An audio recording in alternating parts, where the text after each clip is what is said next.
हमारे जजमान लोग पूछते हैं, गुरुजी हम 5 दिन 7 दिन कथा सुनेंगे तो हम उपवास रखें? हम उनसे कह देते हैं कि उपवास रखो, मना नहीं है, ना रखो वो भी ठीक है, पर इतना याद रखो कि उपवास एक और होता है। एक उपवास होता है आपका भूखा रहना, भोजन त्याग देना,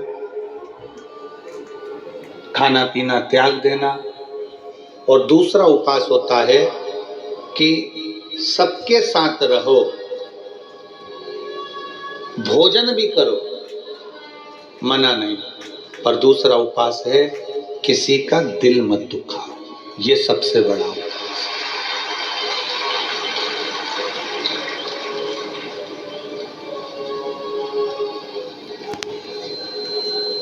आप किसी का हृदय ना दुखाएं, आप किसी का दिल ना दुखाएं।